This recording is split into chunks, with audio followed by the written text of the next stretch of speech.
Good morning student, this is lecture 7th। तो अभी मैंने आपको एक्सप्लेन किया कि हमने 9 रिएक्शन स्टडी की है, that is chemical reactions of vicinal glycols. ठीक है, तो आपने नॉर्मल विसिनल ग्लाइकोल्स की रिएक्शन स्टडी करनी है। तो ये जो 2 रिएक्शंस है, these are very important reaction, oxidative cleavage of 1,2 glycol and pinacol pinacolone rearrangement. ठीक है, तो हम स्टडी करेंगे सबसे पहले oxidative cleavage of 1,2 glycol. Vicinal मतलब एडजेसेंट कार्बन पर ही OH ग्रुप हो। तो ऑक्सीडेटिव क्लीवेज ऑफ, अभी जो मैंने ऑक्सीडेशन एक्सप्लेन किया था उसमें किसी कार्बन की क्लीवेज नहीं हो रही थी, बट ये जो रिएक्शन स्टडी करनी है इसमें क्लीवेज होगी। ठीक है, तो ऑक्सीडेटिव क्लीवेज जो होती है वो होती है पर आयोडिक की प्रेजेंस पे या फिर लेड टेट्रा एसीटेट, इन दोनों में से कोई भी रिएजेंट यूज़ कर सकते हो आप। तो एडजेसेंट कार्बन्स पर अगर OH ग्रुप प्रेजेंट है और अगर आप क्या ले रहे हो पर आयोडिक एसिड, तो यहाँ पर ये दोनों कार्बन कार्बन बॉन्ड क्या हो जाते हैं, ब्रेक हो जाते हैं। ठीक है, आपने कुछ नहीं याद रखना इस रिएक्शन में, सबसे इजी रिएक्शन है ये और सबसे इंटरेस्टिंग कि ये बॉन्ड ब्रेक होकर सब कुछ एज सच रहता है। देखो ये C, ये 2 बॉन्ड्स एज सच, यहाँ डबल बॉन्ड O लग जाएगा। सिमिलरली ये कार्बन एज सच, ये बॉन्ड्स एज सच, जो भी यहाँ पर सब्स्टिट्यूएंट है वो एज सच, यहाँ पर डबल बॉन्ड O लग जाएगा। ठीक है, प्लस इधर से HiO3 लिबरेट होगा और वाटर लिबरेट होगा। ठीक है, फॉर एग्जाम्पल अगर हमारे पास ये है, ठीक है, मैंने HiO4 के साथ रिएक्शन की, आपने बस ये देखना है HiO4 गिवन है, ठीक है, और दोनों कार्बन, 2 कार्बन्स और उन पे एडजेसेंट कार्बन्स पर OH ग्रुप है। तो एडजेसेंट कार्बन्स का बॉन्ड क्या हो जाएगा, क्लीव हो जाएगा। C रखा, HH एज सच, यहाँ डबल बॉन्ड O, यहाँ पर देखो C, ये CH3H एज सच, यहाँ डबल बॉन्ड O। तो इस रिएक्शन, ये पर्टिकुलर नेम रिएक्शन है, दैट इज मेलपरेट रिएक्शन। HiO4 की प्रेजेंस में होती है, लेड टेट्रा एसीटेट की प्रेजेंस में होगी तो उसका कोई नेम नहीं है, बट अगर HiO4 की प्रेजेंस में है तो वो कौन सी रिएक्शन है, मेलपरेट रिएक्शन। क्या लिबरेट हो जाएगा, HiO3 प्लस वाटर एलिमिनेट हो जाएगा। ठीक है, लेड टेट्रा एसीटेट के केस में भी सेम होगा कि एडजेसेंट कार्बन्स पर क्या होनी चाहिए, OH ग्रुप होने चाहिए। सब्स्टिट्यूएंट कुछ भी हो, हमें कोई फर्क नहीं पड़ता। हमने लेड टेट्रा एसीटेट लिया, ठीक है, अगर आपने लेड टेट्रा एसीटेट लिया है यहाँ पर, तो ये बॉन्ड क्या हो जाएगा, क्लीव हो जाएगा। तो देखो ये कार्बन एज सच, इसके साथ CH3 एज सच, और यहाँ डबल बॉन्ड O हो गया। ये carbon as such, CH3 as such, यहाँ डबल बॉन्ड O। ठीक है, 2 moles of ethanoic acid will liberate and lead acetate will form. ठीक है, पर आयोडिक एसिड एक्वा सॉल्यूशन में गुड रिजल्ट देता है, lead tetra acetate organic solvents में गुड रिजल्ट देता है। तो इन रिएक्शन की पर्टिकुलर यूटिलिटी है जो बहुत हेल्पफुल है। ये रिएक्शन किस चीज़ में, these reactions are useful in structure determination. It gives valuable information by determining the quantity of oxidizing agent used, कि आप कितना ऑक्सीडाइजिंग एजेंट यूज़ कर रहे हो उसकी अगर आपको क्वांटिटी पता हो, और आप में लास्ट में जो आपको प्रोडक्ट मिल रहा है उसका अमाउंट और नेचर पता हो, तो हमें ये क्या देता है, क्वांटिटेटिव इंफॉर्मेशन देता है। ठीक है, तो आपने स्टडी करना है सबसे पहले स्ट्रक्चर डिटर्मिनेशन। स्ट्रक्चर डिटर्मिनेशन में मैं आपको एक्सप्लेन करूंगी oxidative cleavage of 3 isomeric butane diols. ठीक है, ब्यूटेन डायोल्स में अब क्या क्या हो सकता है, 1,2 ब्यूटेन डायोल्स हो सकता है, 2,3 ब्यूटेन हो सकता है और 1,3 ब्यूटेन डायोल हो सकता है। ठीक है, तो अब इनकी ऑक्सीडेटिव क्लीवेज पढ़ते हैं। तो सबसे पहले 1,2 ब्यूटेन डायोल देख लेते हैं। तो ये 1,2 ही होगा, 1,2 पे मैंने क्या लगा दिया, डायोल्स, और ये कितना हो गए, 4 कार्बन्स। ठीक है, अब आपको पता है कि एडजेसेंट कार्बन्स हैं उन पर OH ग्रुप है। अगर आप पर आयोडिक एसिड ले रहे हो HiO4, तो ये बॉन्ड क्लीव होगा। अब ये बॉन्ड क्लीव होगा तो सब कुछ एज सच रहेगा, बस बॉन्ड क्लीव होकर जहाँ OH है वहाँ डबल बॉन्ड O लग जाएगा। तो C HH as such, double bond O, इधर C CH2 CH3 as such, H as such, यहाँ double bond O, plus HiO3 plus water. ये तो एडजेसेंट कार्बन्स पर OH था तो इसने रिएक्शन शो कर दी। ठीक है, अगर अब हम बात करें 2,3 ब्यूटेन डायोल की, ठीक है, अब ये मैंने 2 और 3 पोजीशन पर लगा दिया ब्यूटेन डायोल, 2 और 3 पोजीशन पर क्या लगा दिया, हाइड्रोक्सिल ग्रुप लगा दिया। ठीक है, अब यहाँ पर आपको पता है एडजेसेंट कार्बन पर हाइड्रोक्सिल ग्रुप है और आप क्या ले रहे हो, पर आयोडिक एसिड, तो ये बॉन्ड क्लीव होगा ही होगा, प्रॉपर्टी है ये, तो ये बॉन्ड क्लीव होगा। तो देखो CH3H SH double bond O इधर लग गया, यहाँ पर CH3H SH double bond O plus HiO3 और वाटर एलिमिनेट हो गया है। अगर अब मैं बात करूँ 1,3-ब्यूटेन डायोल की, तो आपने एक चीज़ देखनी है, अब 1, 2, 3, तो 1 और 3 पोजीशन पर क्या है, मतलब हाइड्रोक्सिल ग्रुप, तो 1,3-ब्यूटेन डायोल, और आप क्या ले रहे हो, पर आयोडिक एसिड, पर यहाँ पर एडजेसेंट कार्बन्स पर OH ग्रुप नहीं है, तो यहाँ पर कोई क्लीवेज नहीं होगी, कोई रिएक्शन नहीं होगी, means OH group are not on adjacent carbon atom. तो इससे हमें ये आइडिया तो मिल जाता है कि हमारे जो रिएक्टेंट्स हैं उनमें एडजेसेंट कार्बन एटम है या नहीं है, ठीक है। देन स्ट्रक्चर का कुछ आइडिया मिल गया आपको। Then there is a determination of number of OH groups on adjacent carbon atom. अब हमें ये पता लगाना है कि कितने number of OH group present हो सकते हैं। तो आप ये देखो कि 2 नंबर ऑफ OH ग्रुप है, मीन्स 2 OH ग्रुप हैं, तो आपको 1 मोल चाहिए। अगर आपका 2 मोल कंज्यूम हो रहा है, इसका मतलब 3 एडजेसेंट कार्बन्स पर हाइड्रोक्सिल ग्रुप प्रेजेंट है। 1 मोल के लिए कितना, 2 प्रेजेंट है, तो 3 के लिए कितना होगा, 2 के लिए कितना होगा, 3 प्रेजेंट होंगे। बाकी एक बार मैं आपको एक्सप्लेन कर देती हूँ। In polyhydric alcohol means more than 2 hydroxyl group, number of moles of oxidising agent, this number of moles of oxidizing agent indicates number of OH group present on adjacent carbon atom। तो ये हमें number of OH group बता देते हैं कितने present है adjacent carbon atom पर। अब कैसे बताएंगे ये हमें, देखो यहाँ पर आप कितने मोल ले रहे थे, 1 मोल ऑफ HiO4, क्योंकि 2 ही एडजेसेंट कार्बन्स पर 2 OH ग्रुप थे, तो वो क्लीव हो गया, एक बॉन्ड क्लीव करने के लिए 1 मोल चाहिए, ठीक है। बट यहाँ पर अब कितने बॉन्ड क्लीव हो सकते हैं, क्योंकि कॉन्टिन्यूसली 3 एडजेसेंट कार्बन एटम्स हैं, तो यहाँ पर 2 बॉन्ड्स क्लीव होंगे, तो 2 मोल्स यूज होंगे, ठीक है। अब देखो 2 HiO4 लिया आपने, 1 मोल तो इसको क्लीव करेगा, तो ये क्या हो गया, CH डबल बॉन्ड O, ठीक है। जो सेंटर वाला कार्बन होता है उसका हमेशा एसिड बनता है, आपने याद रखना है, सेंटर वाले कार्बन का क्या बनता है, एसिड। तो यहाँ पर हमारे पास इस वाले कार्बन का क्या बनेगा, फॉर्मिक एसिड बनेगा, HiO3 लिबरेट हो गया, वाटर लिबरेट हो गया। अब इसका क्या बनेगा, नॉर्मल एल्डिहाइड ही बनेगा इसका, बस सेंटर वाले कार्बन का देखना है आपने, उसका एसिड बनेगा। तो 1 मोल तो ये बॉन्ड क्लीव करने में यूज हो गया, सेकेंड मोल से कौन सा बॉन्ड क्लीव होगा, ये वाला। तो अगर आपके पास 2 मोल्स कंज्यूम हो रहे हैं आपके ऑक्सीडाइजिंग एजेंट के, इसका मतलब यहाँ पर 3 एडजेसेंट कार्बन्स है जिन पर 3 हाइड्रोक्सिल ग्रुप प्रेजेंट है, ठीक है। तो इससे हमें ये पता चल गया कितने नंबर ऑफ हाइड्रोक्सिल ग्रुप होंगे एडजेसेंट कार्बन पर। Next is to determine whether the OH group are present in vicinal position और नॉट। तो ये हमें बताएगा कि OH ग्रुप विसिनल पोजीशन पर प्रेजेंट है या नहीं है, ठीक है। अगर आप मान लो पॉलीहाइड्रिक एल्कोहल ले लिया, अगर आपने HiO4 के साथ रिएक्शन करी, ठीक है, अगर HiO4 के साथ रिएक्शन होगी तो मेन प्रोडक्ट मिलेगा हमें एल्डिहाइड कीटोन, जो भी मिलेगा HiO3 लिबरेट होगा ही होगा। अगर एडजेसेंट कार्बन्स पर OH ग्रुप है, वाटर भी एलिमिनेट होगा। अगर HiO3 लिबरेट हुआ है और अगर आप उसके रिएक्शन फर्दर करा देते हो विद AgNO3, तो आपको वाइट PPTs मिलेंगे AgIO3 के। अगर आपको वाइट PPT मिल गए तो इसका मतलब आपको कंफर्म हो जाएगा कि येस, जो रिएक्शन थी उसमें HiO3 लिबरेट हुआ है। और HiO3 तभी लिबरेट हो सकता है जब HiO4 एडजेसेंट कार्बन के साथ रिएक्शन शो करेगा।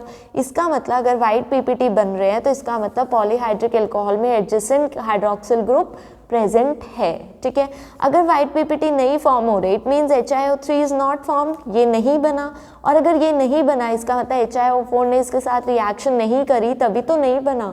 और अगर रिएक्शन नहीं कर रहा तो इसका मतलब यहाँ पर एडजेसेंट कार्बन्स पर OH ग्रुप नहीं है, तभी रिएक्शन शो नहीं कर रहा है, ठीक है। तो हमें ये पता चल जाता है कि विसिनल पोजीशन पर OH प्रेजेंट है या नहीं है, ठीक है।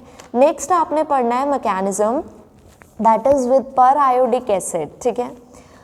पहले हम पढ़ेंगे पर आयोडिक एसिड के साथ। पर आयोडिक एसिड एक्वस सॉल्यूशन में कैसे एग्जिस्ट करता है, ऐसे HiO4 प्लस वाटर जब होगा तो ये ऐसे एग्जिस्ट करता है H5IO6, फिर ये रिएक्शन शो करके ऐसे एग्जिस्ट करता है H positive plus H4IO6 negative, ये रिएक्टिव स्पीशी है यहाँ पर H4IO6 नेगेटिव, ठीक है।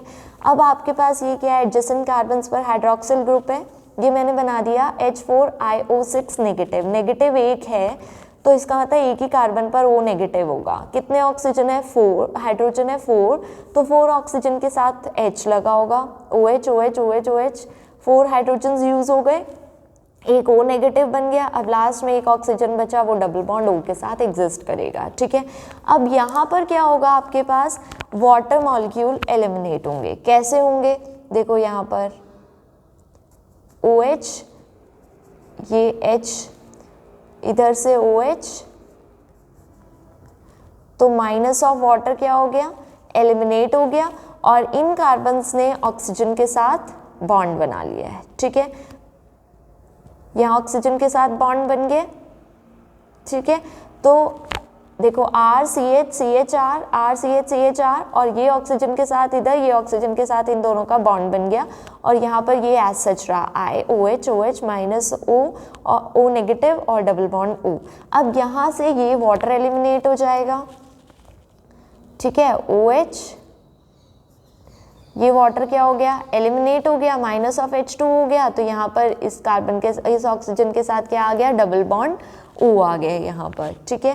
तो ये फॉर्मेशन होगी अब हमारे पास। अब ऑक्सीजन इलेक्ट्रोनेगेटिव है, ये क्या करेगा, इधर से इधर इलेक्ट्रॉन लेके जाएगा, मींस बॉन्ड को इधर शिफ्ट कर देगा। अब ये बॉन्ड इधर शिफ्ट हो जाएगा और यहाँ से ये बॉन्ड इधर शिफ्ट हो जाएगा, तो हमारे पास IO3 नेगेटिव आ गया। अब ये देखो, ये बॉन्ड ब्रेक हो गया है, इधर से ये फॉर्म हो गया है, तो RCH डबल बॉन्ड O, इधर से ये बॉन्ड ब्रेक हो गया है, तो RCH डबल बॉन्ड O, यहाँ से हमारे पास ये फॉर्मेशन हो जाएगी, ठीक है। तो ये मैकेनिज्म आपने समझना है। अगर आपको कोई भी डाउट होता है तो आप मुझसे ऑफलाइन क्लास में पूछ सकते हैं, ठीक है। फिर उसके बाद विद लेड टेट्राएसीटेट, लेड टेट्राएसीटेट के साथ क्या होगा, यहाँ से HCH3 COO एलिमिनेट, इधर से HCH3 COO हो गया एलिमिनेट, ठीक है। तो CH3 COOH एलिमिनेट हो गया दोनों साइड से, इधर से सेम यही फॉर्मेशन होगी RCHO ये वाला, और यहाँ से लेड के साथ बॉन्ड बना दिया है। अब सेम ये बॉन्ड इधर शिफ्ट होगा, ये इधर और ये इधर शिफ्ट होगा, यहाँ से हमारे पास RCH डबल बॉन्ड O के 2 मोल्स आ जाएंगे और लेड एसीटेट आ जाएगा, ठीक है। तो ये हमारे पास है mechanism with periodic acid and with lead tetra acetate. Next reaction जो हमने स्टडी करनी है, that is most important reaction, very important, that is pinacol pinacolone rearrangement. Pinacol pinacolone rearrangement actual में होती क्या है, ये रिएक्शन होती है हायर ग्लाइकोल्स के साथ। So it is a reaction of higher glycols involving formation of rearranged product. हमेशा क्या मिलेगा, रीअरेंज्ड प्रोडक्ट मिलेगा आपको इसमें। In this reaction pinacol on treatment, ये पिनाकोल है, ठीक है, 2,3 डाइमिथाइल ब्यूटेन 2,3 डायोल, ठीक है। Pinacol on treatment with sulphuric acid that is H positive undergo dehydration minus of H2O with molecular rearrangement to give methyl tertiary butyl ketone, ठीक है, methyl tertiary butyl ketone known as pinacolone, और इसको हम क्या बोलते हैं, पिनाकोलोन। इसमें होता क्या है एक्चुअल में, देखो आप पिनाकोल लेते हो, H पॉजिटिव के साथ प्रेजेंस में रिएक्शन करा रहे हो, तो ये तो देखो दोनों सारे एल्काइल ग्रुप सेम है, तो यहाँ पर क्या होगा, कोई भी OH ग्रुप प्रोटोनेट हो सकता है, तो ये H पॉजिटिव यहाँ अटैक करेगा, तो ये क्या बन जाएगा, OH2 पॉजिटिव। आपको पता है OH2 positive is a good leaving group, तो वाटर बन के एलिमिनेट हो गया यहाँ पर, यहाँ कार्बोकेटाइन जनरेट हो गया। अब आपने क्या करना है, यहाँ पर रीअरेंजमेंट होती है, जिस कार्बन के साथ OH ग्रुप है उधर से एल्काइल ग्रुप क्या होगा, शिफ्ट होगा दूसरे कार्बोकेटाइन पर। जब ये यहाँ पर ऐसे शिफ्ट होगा विद इलेक्ट्रॉन, एल्काइल शिफ्ट हो गई, यहाँ पर कार्बोकेटाइन कहाँ जनरेट हो गया, यहाँ। ये वाला कार्बोकेटाइन इस कार्बोकेटाइन से ज़्यादा स्टेबल होता है, इसलिए हम यहाँ क्या कराते हैं, एल्काइल शिफ्ट कराते हैं, क्योंकि यहाँ पर क्या है, ऑक्सीजन ग्रुप है, हाइड्रोक्सिल ग्रुप है, तो ये +R इफेक्ट शो करता है, जिसकी वजह से इसको स्टेबिलिटी प्रोवाइड करता है, और यहाँ सिर्फ इंडक्टिव इफेक्ट है, यहाँ +R की वजह से ये कार्बोकेटाइन ज़्यादा स्टेबल होता है। तो ये ऑक्सीजन अपने लोन पेयर इधर दे देगा, यहाँ पर ऑक्सोनियम आयन बन जाएगा, O पे कैसा चार्ज आ गया, पॉजिटिव चार्ज और यहाँ डबल बॉन्ड, तो ये H क्या करेगा, अपने इलेक्ट्रॉन इधर दे देगा, माइनस ऑफ H पॉजिटिव बन के खुद बाहर हो जाएगा और यहाँ क्या बन जाएगा, कीटोन। तो मिथाइल टर्शियरी ब्यूटाइल कीटोन की फॉर्मेशन हो जाएगी। तो ये बहुत इंपॉर्टेंट रिएक्शन है, आपको समझ आनी चाहिए कि यहाँ हमने एल्काइल शिफ्ट इसलिए कराया क्योंकि ये कार्बोकेटायन ज़्यादा स्टेबल होता है due to resonance shown by the hydroxyl group. ठीक है, नेक्स्ट आपके पास इसकी स्टीरियो केमिस्ट्री आती है। अब आपको दिख रहा है कि यहाँ ये कार्बोकेटायन बन गया, ये एल्काइल शिफ्ट हो गया। एक्चुअल में यहाँ कार्बोकेटायन फॉर्मेशन कैसे होती है, ट्रांजिशन स्टेट की फॉर्म में होती है। तो इसकी स्टीरियो केमिस्ट्री आपने समझनी है। It is an intramolecular process. कैसा प्रोसेस है intramolecular, that is migrating methyl group begins to attach itself. ये जो माइग्रेशन वाला मिथाइल ग्रुप है ये अपने आप को इससे अटैच करना शुरू कर देता है, begin to attach itself to positive carbon before separating from its original position. अपनी पोजीशन छोड़ने से पहले ये इधर अटैच होना शुरू हो जाता है, means there exist a transition state. तो यहाँ ट्रांजिशन स्टेट एग्जिस्ट करती है, याद रखना आपने, ट्रांजिशन स्टेट की फॉर्मेशन में होती है ये रिएक्शन। तो ट्रांजिशन स्टेट फॉर्मेशन हो गई, उसके बाद ये बॉन्ड ब्रेक होता है और यहाँ कार्बोकेटायन जनरेट होता है। ठीक है, migrating group retains its original configuration. तो ये जो ग्रुप है ये अपनी ओरिजिनल कॉन्फ़िगरेशन रिटेन करता है, इसलिए ये ट्रांजिशन स्टेट की हेल्प से ही होती है रिएक्शन। अगर ये कॉन्फ़िगरेशन रिटेन ना करता तो कार्बोकेटायन फॉर्मेशन होता, कार्बोकेटायन से रेसिमाइजेशन आती, बट एक्चुअल में इसमें कोई रेसिमाइज्ड प्रोडक्ट नहीं बनता। It is experimentally verified. तो हमें पता है कि अगर रेसिमाइज्ड प्रोडक्ट नहीं बन रहा है तो इसका मतलब यहाँ पर ट्रांजिशन स्टेट ही एग्जिस्ट करेगी। ठीक है, तो ये चीज़ आपने याद रखनी है। तो यहाँ पर कुछ 2 इम्पॉर्टेंट ऑब्जर्वेशंस हैं।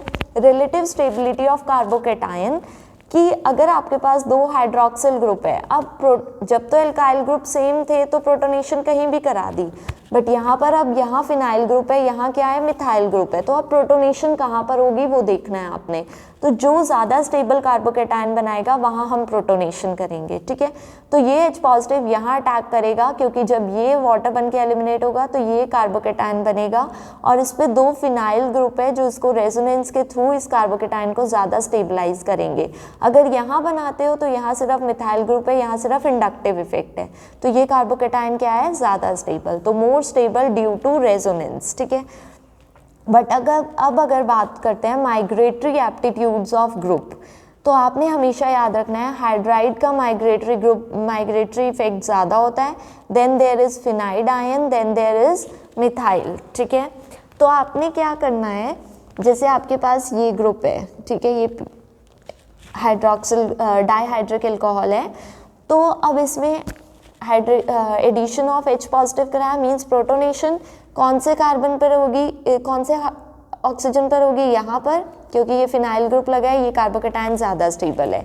अब आपने माइग्रेट कराना है ये कार्बोकेटायन, अब ऑक्सीजन वाले कार्बन को पॉजिटिव बनाना है ना, तो अब हाइड्रोजन माइग्रेट कराओगे या CH3, तो हम हाइड्राइड माइग्रेट कराते हैं। हाइड्राइड का तो साइज़ छोटा है इसलिए यहाँ पर इसकी माइग्रेशन होती है, बट अगर यहाँ पर फिनाइल और मिथाइल होता तो हम फिनाइल को माइग्रेट कराते।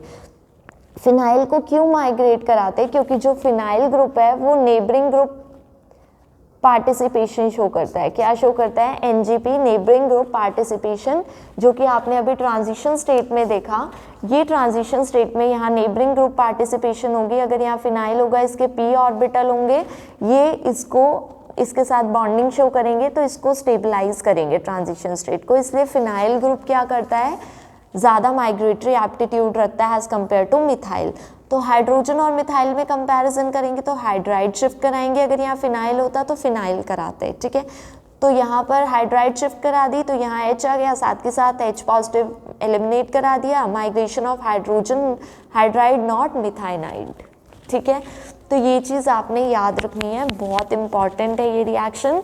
अगर आपको कोई भी डाउट रहता है फिर भी तो आप मुझसे पूछ सकते हैं। Thank you. यहाँ पर आपका फर्स्ट चैप्टर ख़त्म होता है, अल्कोहल्स।